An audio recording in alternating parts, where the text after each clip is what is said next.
दोस्तों 2024 में स्वामी प्रसाद मौर्य को एक बड़ी और शर्मनाक हार झेलनी पड़ी है। इस साल स्वामी प्रसाद मौर्य को वो शिकस्त मिली जिसे उनके सियासी ताबूत में आखिरी कील भी कहा जा सकता है। बड़े बड़े दावों के साथ 2024 के लोकसभा चुनाव में उतरे स्वामी प्रसाद मौर्य की ये हालत हुई कि वो कुशीनगर लोकसभा सीट पर अपनी जमानत तक नहीं बचा पाए।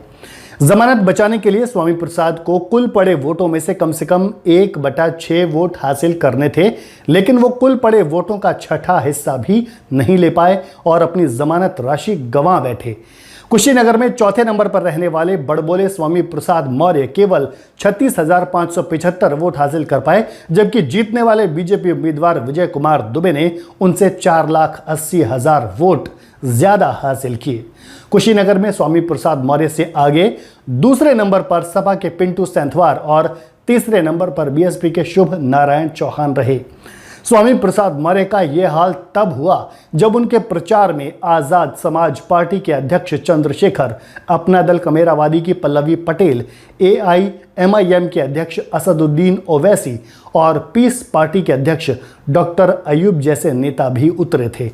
इससे पहले स्वामी प्रसाद मौर्य 2022 का विधानसभा चुनाव सपा के टिकट पर कुशीनगर जिले की ही फाजिल नगर विधानसभा सीट से लड़े थे, लेकिन हार गए थे।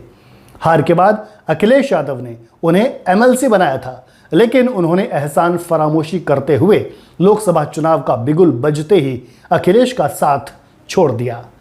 सपा छोड़कर वो अपनी पार्टी RSSP से कुशीनगर से चुनाव लड़ने चले गए।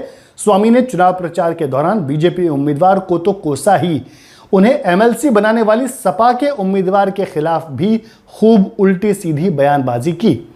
स्वामी प्रसाद मौर्य ने बड़ा दावा ठोकते हुए कहा था कि 2024 के चुनाव में ऐसी आंधी उड़ेगी जिसमें बीजेपी और इंडी गठबंधन के प्रत्याशी हवा में उड़ते नजर आएंगे। हालांकि उनकी सारी हवाबाजी धरी की दरी रह गई और चुनाव नतीजों में वो चौथे नंबर पर लुढ़क गए। तो पहले लोकदल, फिर जनता दल, फिर BSP, फिर बीजेपी, उसके बाद समाजवादी पार्टी और अंत में RSSP। ये है स्वामी प्रसाद मौर्य का अब तक का सियासी सफर। उधर मौर्य के इस्तीफे से खाली हुई MLC की सीट पर अब बीजेपी ने अपने मौर्य को बिठा दिया है, अपने मौर्य को।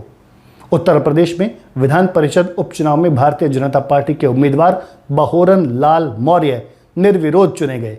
स्वामी मौर्य ने फरवरी में समाजवादी पार्टी के साथ साथ विधान परिषद से भी इस्तीफा दे दिया था। बीजेपी की तरफ से बहोरन लाल मौर्य ने नामांकन किया था। विपक्ष ने कोई उम्मीदवार नहीं उतारा था क्योंकि बीजेपी के पास ही उम्मीदवार जिताने लायक वोट थे।